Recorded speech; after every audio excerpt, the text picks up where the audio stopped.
My name is Elaine Hsieh, and today my topic is a systems approach to healthcare interpreting, why AI-based and remote interpreting can shortchange quality and equity of care. The reason why I propose this topic is because increasingly we're using and expecting these technology-based interpreting to replace in-person interpreting. And I've been studying this research for over 20 years, collecting data from both providers, interpreters, and patients. So I do want to show the audience about what I have found and why, from my perspective, these are, while helpful, interpreting modalities to complement the quality of care, they are not they are not interchangeable with the other styles or modalities of interpreting. I want to quickly share my background so that you know where I come from. So I grew up in Taiwan. My dream was to be an interpreter. I went to Monterey Institute of International Studies to get my master's in translation and interpretation in Chinese and English. During the summer, I interned at Stanford Healthcare, UCSF Stanford Healthcare, and that changed my mind. Everything I do, I realized that, despite my 1 full year in master's level training as an interpreter, I'm inadequate to handle some of the situation because I realized that fidelity, neutrality doesn't really work. Or if I was performing the way I was taught to do to be a neutral conduit, I would be doing a disservice to the quality of care, and that really troubled me. So in the next 20 years, I got my PhD in University of Illinois, Urbana-Champaign, focusing on interpreting, interpreter-mediated healthcare communication. I got NIH grants studying doctors' needs for interpreters. And right now I'm conducting research in a NICU context, studying how providers and family interpreters work together to ensure quality of care for the patients. So that's where I come from. I wanted to make sure that we can improve the quality of care. And I want to start out with a very brief introduction to my core theme in how I understand the roles and functions of interpreters. And this is a book that I wrote after 15 years studying on the topic, basically summarizing all my journal articles and present sort of a more coherent framework on how I understand interpreters' role. When, you know, even up to early 2000s, there were still conversations about interpreters should be conduit in that sense that interpreters should serve as neutral, faithful relayers of information, and we would convey information from the doctor to the patient, and patient communicate through us. But in fact, when you look at a typical interaction between health in clinical context, even though interpreters are communicating with providers and patients, serving as a mediator, there are still communication between providers and patients directly or indirectly. For example, in my study about, how should interpreters handle negative emotions from the doctors or from the patients, and how should they relay those informations? Sometimes doctors would say, I don't need them to include emotion in their interpretation because I can see it from a patient's face. The interesting part, of course, is that different culture express their emotions differently.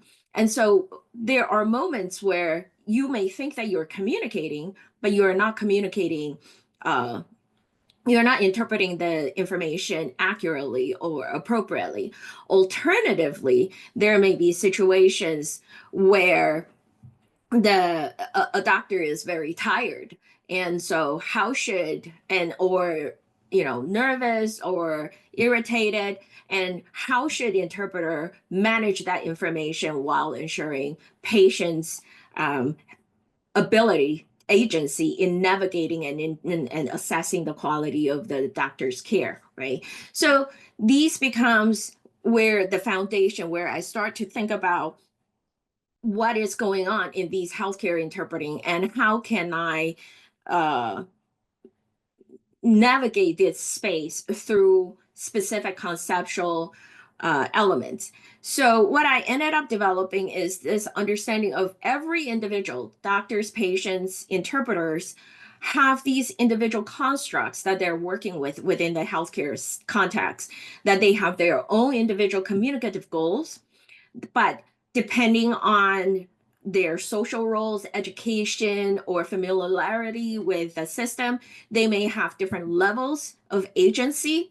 The system norm is really important because some systems, some healthcare systems, I think, advocate for interpreters to speak up, to work as a team member in a healthcare team. Some other systems really see interpreters as a more passive role that you don't speak until spoken to. And ultimately, there's this larger quality and equality of care, which I think is the construct that is ideally not always the same, but the more everybody, doctors, patients, and interpreters can create a consensus on the last contract, uh, the biggest construct, the one that they can share together, then the better the quality of care they can achieve. And from there, different researchers and myself included talk about how providers, patients, the trust in this triangle of doctors, patients, and interpreters, how they negotiate trust, control, and power to achieve equality of care is really important. And notably, this is different because historically we would say doctors is in charge of the quality and equality of the care. You know, interpreters just interpret information. So this is a very different way of understanding the role of interpreters in this dynamics. Also, I start to see healthcare experience in a temporal context. So just like many times we may, even monolingual people may have miscommunication with their doctors. You resolve it over different, over turns of talk, right? You start to realize that, oh, maybe my doctor did not understand what I was talking about. Or sometimes this confusion is resolved in the next appointment. So I start to think of interpreters in this temporal dimension, that there is an ongoing relationship that is important to the management of trust, control, and power, as well as how individuals manage their illness and how understanding this process is important to the quality of care. This is this argument is set in the context of when I first started studying interpreters in early 2004 for my doctoral dissertation. There was an interpreting agency manager who was very proud of the quality of interpreters that they provide. And she said that we never assign the same interpreter to the same patient more than 3 times. This allow us to minimize the interpreter's bond with the patient and to make sure that they stay professional at all times. However, you wouldn't want to change your doctor after 3 appointments. So why is it that changing an interpreter after 3 appointments is perceived as a good management strategy to ensure the quality of care? That was my confusion during, in the early stage of my research.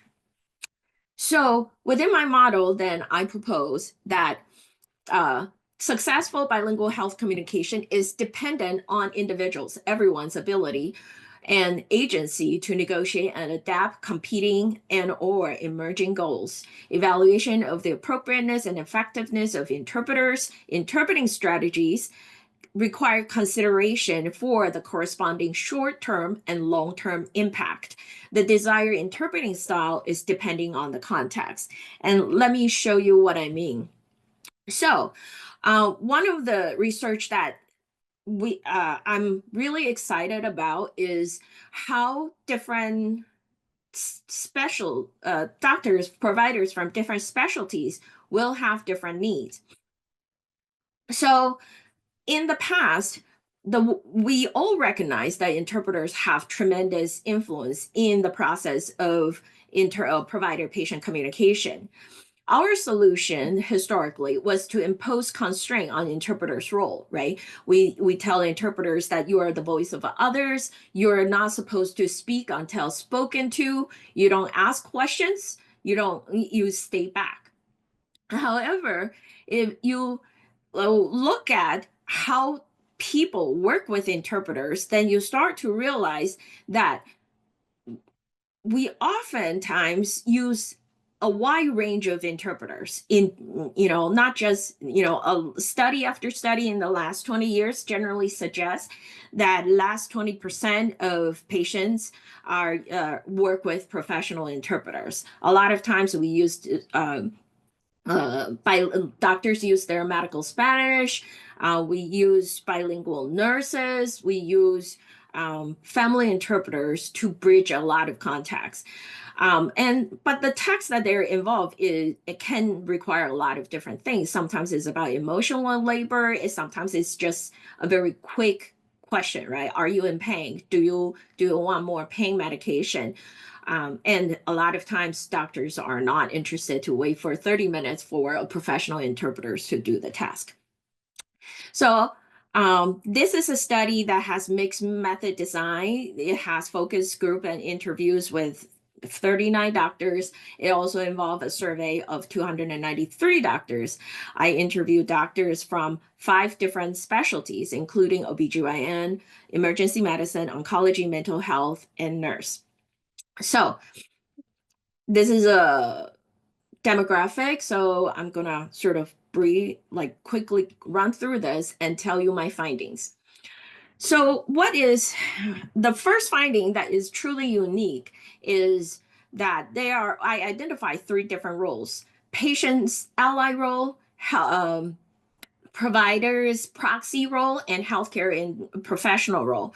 For patient ally role, it is the role sort of the interpreter is working with the patient, involving some advocacy, some emotional support inside and outside of clinical contacts. And I'll show you what they mean later.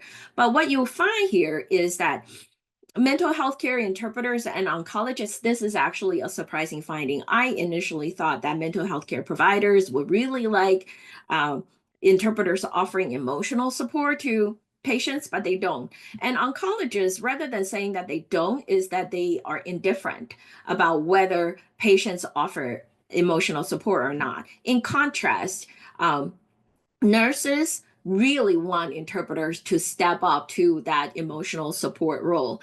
And I think that this highlight that when interpreters are working, like the doctors or nurses that you're working with have different expectations about the kind of strategies you adopt. So what's the differences?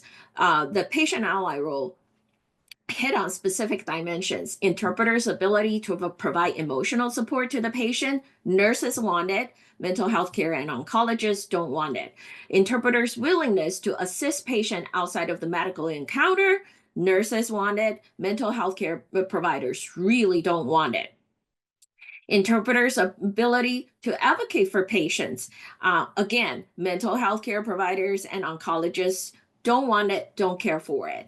And what is interesting is initially, as a researcher, I thought that mental health care provider, because they're sensitive to sort of this emotional support element, that they would be interested in interpreters serving that role.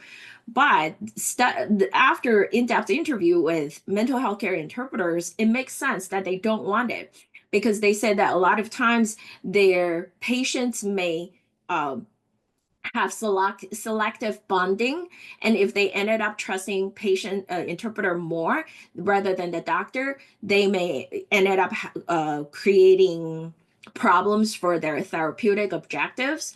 In addition, sometimes what is typically perceived as normal social interaction, like, hey, where you come from, how many kids do you have, they in mental health care providers says sometimes I have war refugees. These are triggering questions, and that could create an episode for them. Or alternatively, so the doctors are actually thinking about their therapeutic goals when they say that they do not want it. However, there are also similarities that you see what different specialties want. In particular, all specialties expect interpreters to be professional, like healthcare professionals, so that they're independent, they are able to make their own independent judgment, provide competent interpreting as as a member of the healthcare team. Interestingly enough, though, even though they expect them to be independent, all specialties also expect them to be kind of like doctor's proxy. So they also should serve as doctor's advocate, executing doctor's goals for them. So in that sense, what we can make an argument for is that the conduit model is still very powerful in shaping providers' expectation of what interpreters should do. Interestingly enough, though, uh, in my own data, I do find that doctors who are novice doctor versus experienced doctor who have worked with interpreters ended up with different expectations. So, for example, interpreters' ability to offer literal translation, it turned out that the more experienced a doctor is, the more they expect that than a novice doctor. At the same time, if you look at item 14, right? That what I just read was the item 3. Item 14, interpreter's ability to advocate for the patient. Now you also see that experienced doctor said, yes, I want interpreters to do that. And novice providers felt like interpreters need not do that. These are number 3 and number 14 are conflicting expectations. So the challenge then becomes, what do you want interpreters to do when both of these expectations are expected from experienced doctors? And for me, these are not incompatible or irreconcilable expectations. Rather, I think they speak to the nuances about how the advocacy should be performed rather than, doctors don't know what they want. I think doctors have specific expectations on when and how interpreters should and can do that. So the bottom line then, what we can see is that providers may not be aware of their competing, if not conflicting, expectations. Nevertheless, there are some universal expectations we can build into interpreters' training and tell them that regardless of the clinic specialty, these are the things that's expected of you. The third finding is that because we do see that different clinic have different expectations for the kind of interpreting style that they prefer or desire. So what we can say is that there are specific contextual factors that may influence or shape what is appropriate and what is good in different contexts. So far, the variables that I have identified include the types of interpreters, clinical specialties, experiences with interpreters, communicative competence, and emotional labor are all contextual factors that may shape how we assess and evaluate the quality of interpreting. So the takeaway point is that these 3 dimensions shape doctors' expectations. Doctors' therapeutic objectives and communicative needs influence how they prioritize these 3 dimensions. So even though you would think that, emotion is central to and language is central to mental health care providers' use of their therapeutic process, they may have specific expectations that interpreters' emotional support would damage their therapeutic goals. So, for example, I can think of one example where a doctor says, a mental health care provider say, sometimes I want to agitate a patient to make them feel, to invoke that cognitive dissonance. And if an interpreter then turn around and say, well, the doctor is an American doctor, he doesn't understand our Chinese ways, then you basically destroy what I was trying to accomplish in my therapeutic goals. In other words, I think that sometimes this is the differences between sort of layman's understanding of what emotional support is about versus emotional support in a particular clinical context.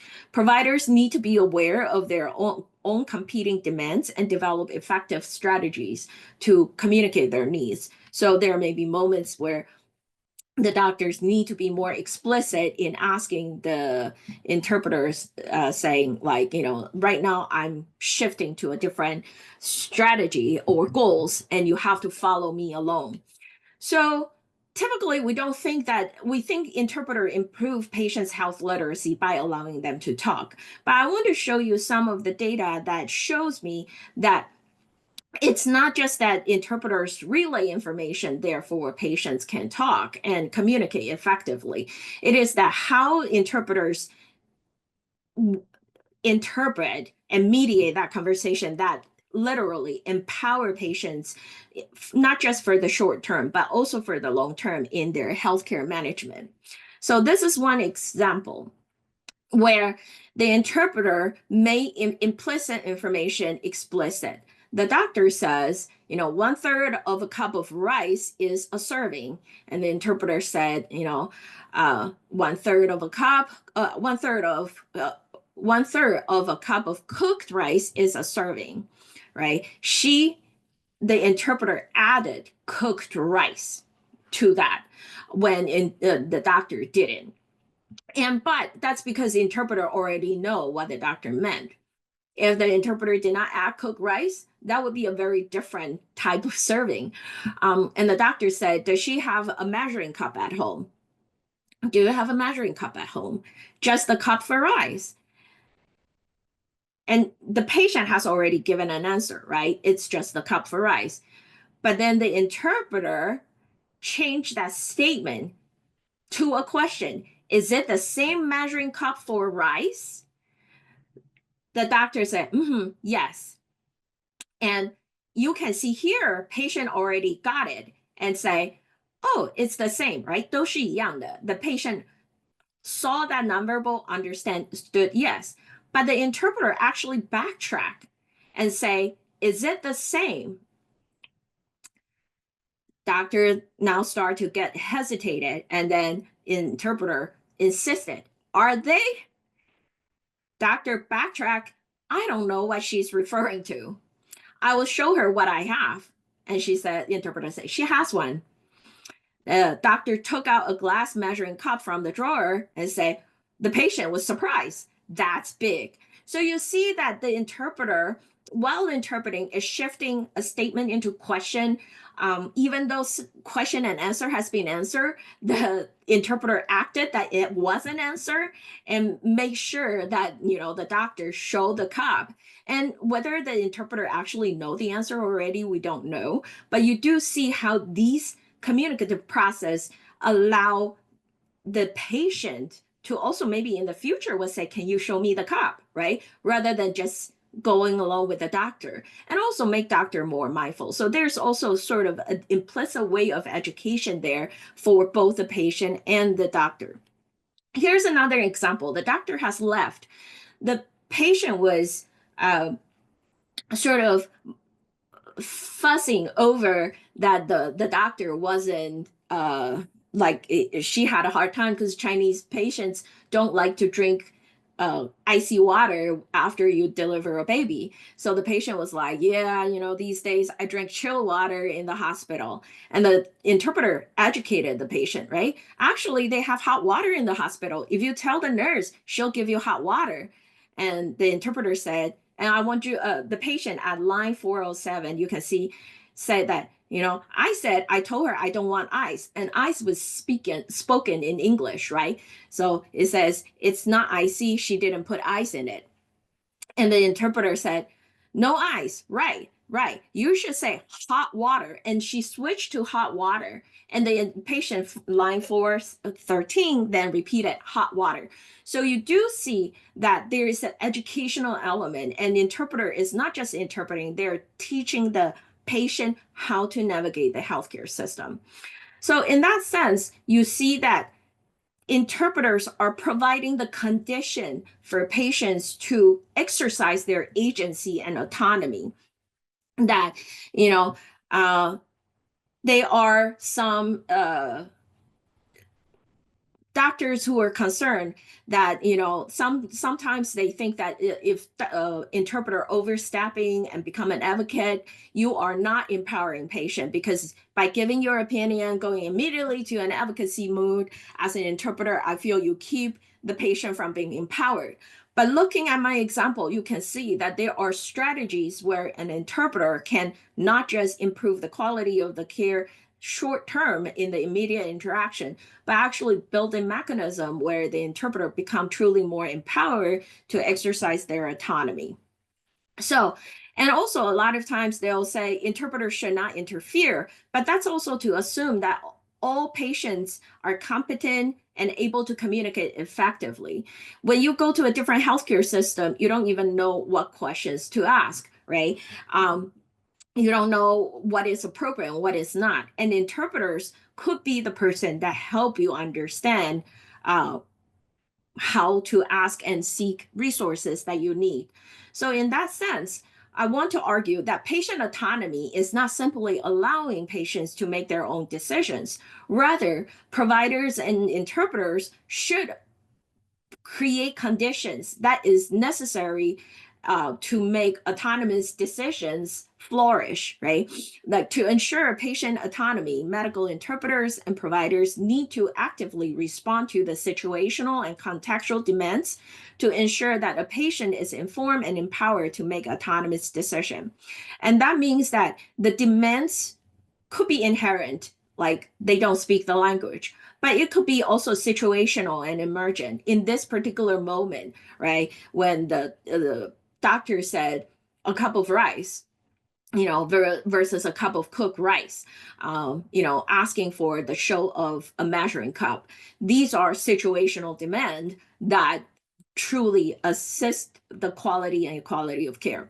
Doctors also rely on interpreters to offer cultural sensitive care, right? So a cup of rice for a cup of measure, like a measuring cup for rice, is can be a very culturally contextual issues, and interpreters allow doctors to notice where miscommunication could have happened when a doctor wouldn't have even considered that as a potential area for miscommunication.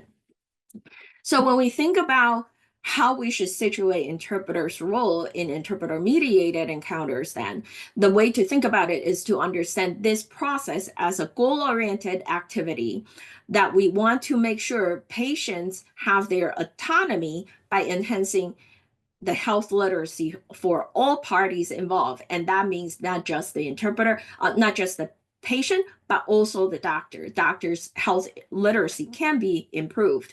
Interpreter strategies may entail immediate and long-term consequences in interpersonal relationship, in the quality of care, as well as therapeutic outcomes. So this is a shift from past research that focused on the accuracy, like did the interpreter deviated from the statement said by the doctor or patient, to a bigger understanding to say we're looking at the quality and equality of care and say how can interpreters improve that process. And I also want to emphasize that it's not that any interference is good. We also want to say when interpreter interfere in a wrong way. So for example, offering emotional support or trying to befriend a war refugee and asking how many kids do you have can be problematic because that deter the doctor from ensuring the quality of care. Interpreters are active agent in this bilingual healthcare process. What could be more active than being an emotional supporter providing emotional labor in clinical context, right? I would say that emotional support in interpreter mediated communication is not something that was studied systematically before 2010. I think partially it's because we see interpreters as instruments who should not have emotions, who should not, um, you know, mess with provider patient relationship, who are the primary that is the primary relationship in clinical care. But when you look at the studies related to interpreters emotional support, you start to see something interesting. When interpreter offers emotional support and is supportive to the patient's emotional need, they're more likely to accept doctors' suggestion for their medical treatment. They are a neutral or cheerful interpreter can buffer and mitigate the effect of a despondent providers or even the provider's negative mood. When doctor is having a bad day, but the interpreter try to sort of bracket that and be very cheerful, the patient don't experience that bad day. Interpreters argue that they provide emotional support to bridge cultural differences and to ensure quality care. Here, I want to show you that even within the concept of how interpreters provide emotional support, doctors have been, I want to show you how emotional support could have been understood from a conduit standpoint. Because remember, that conduit model is still very powerful in shaping what doctors think interpreters are and do, versus doctors concerned about interpreter support, emotional support, which you would think like, of course. So first, they think that by showing up, like having an in-person interpreter, that's enough. Interpreters are relayers of information. I think it's also a source of comfort. Having the patient know that there's somebody there literally understanding them can help and put them at ease. So here you kind of see that interpreter just like putting this physical person here. You don't have to change how you interpret, but having a warm body at your bedside is sufficient to make you feel emotional supported. And you can see this understanding even get more uh, doctors understand there is a differences in sort of in-person versus remote interpreter. It is a matter of eye contact. It is a matter of body habitus. Sometimes the family needs to be able to make eye contact and feel that they are having some human connection. When an interpreter is on site, one thing I notice is that the patient has a tendency to maybe ask one or two more questions. They do versus being on the phone. And so you see that even though their understanding of the interpreter is fairly passive, right? Interpreters is not offering emotional support, but with their presence, the providers are inherently aware. It changes the interpersonal dynamics so much so that the patients experience more agency in asking questions, as opposed to being a very task oriented way of like, are you in pain? No, and move on with a task of communication. The third one is my favorite.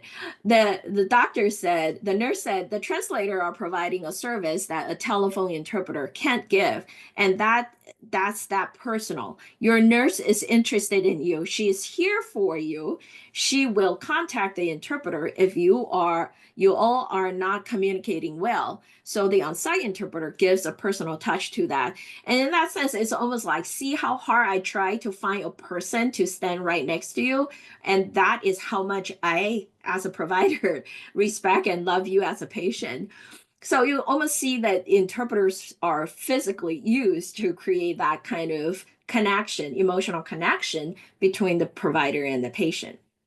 On the other hand, you do see that doctors have concern about how the presence of interpreter can disrupt provider-patient bonding, right? So I think we're in oncology, provide emotional support all the time. You have to support your patient through difficult decisions. I think that's an important part. That's why I'm uncomfortable having a third party do that.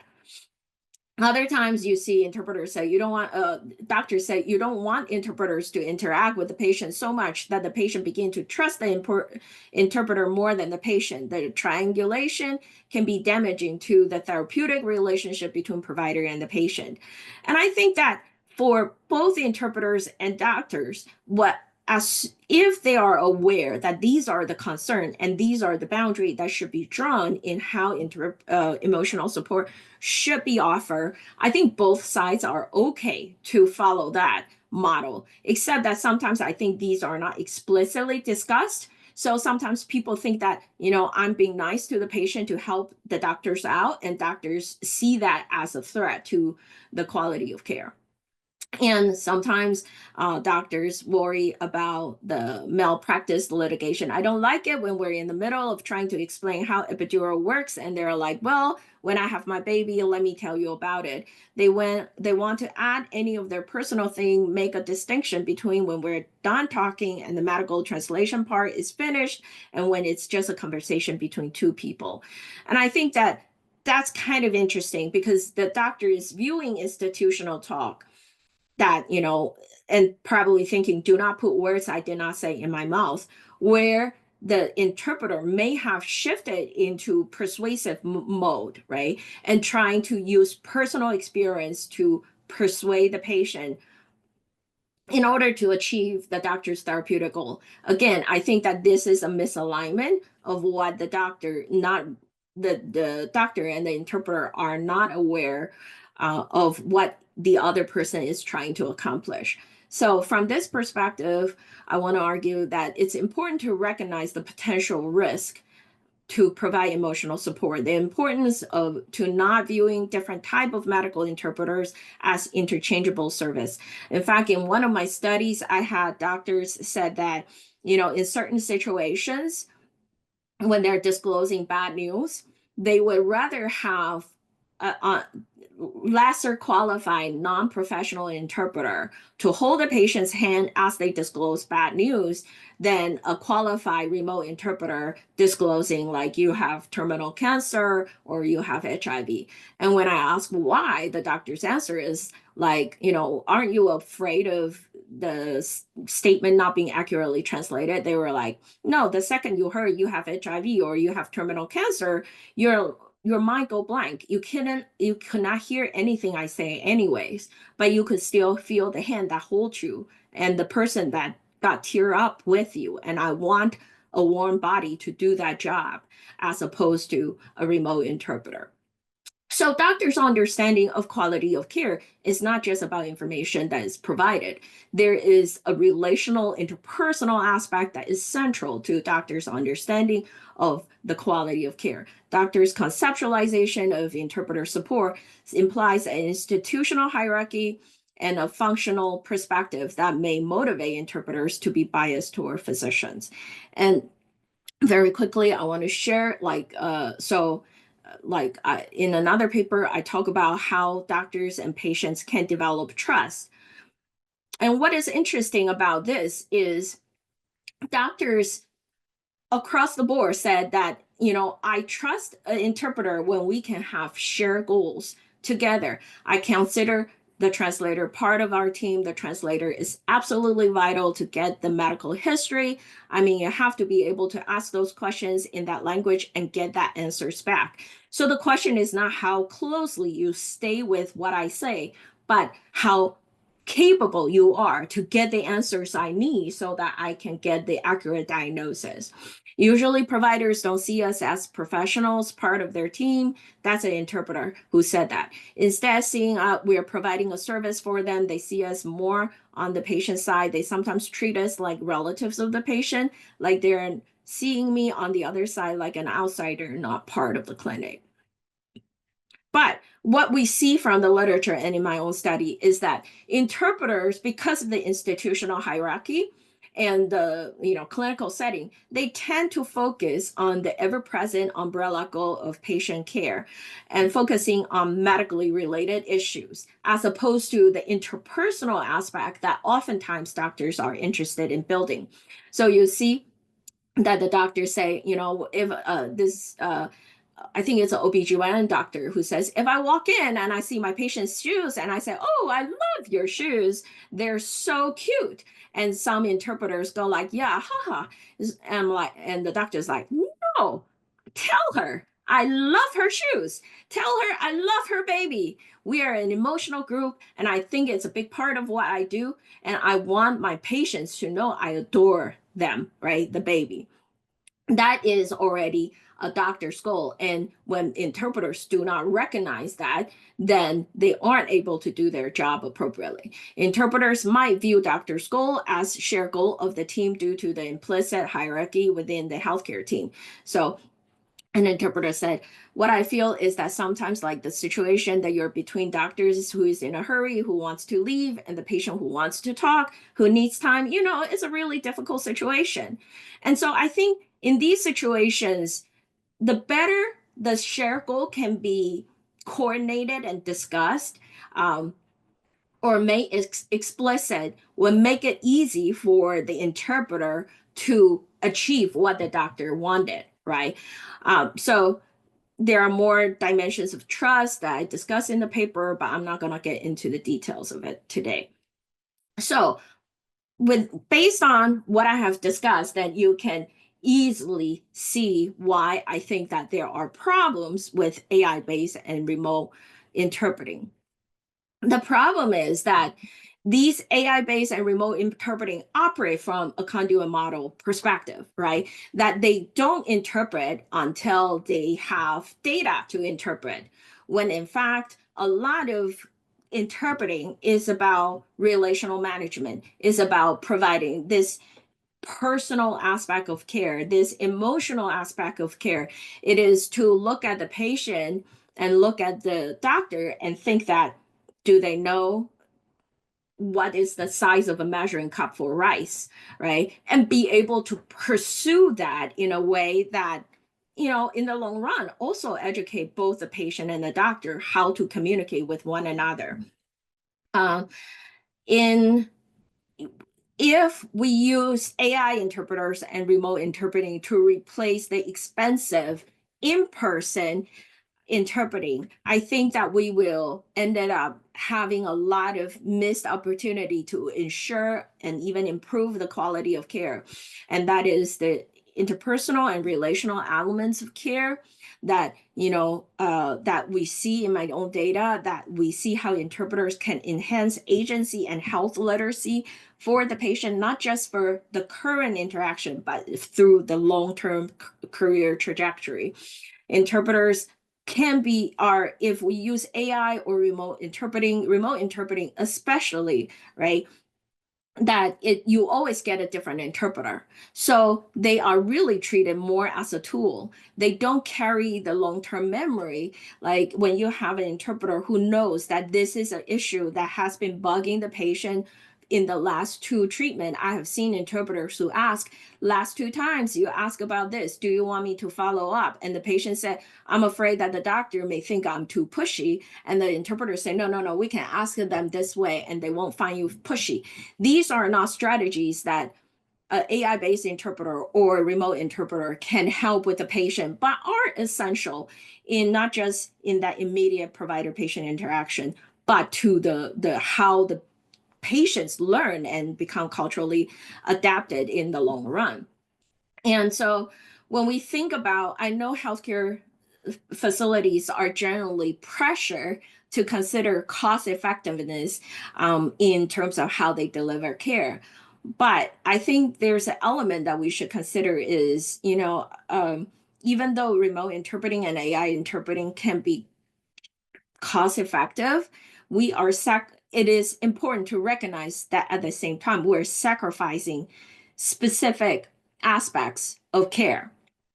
And that should be an ethical consideration, if not a quality of care consideration, in terms of, is these sacrifice appropriate?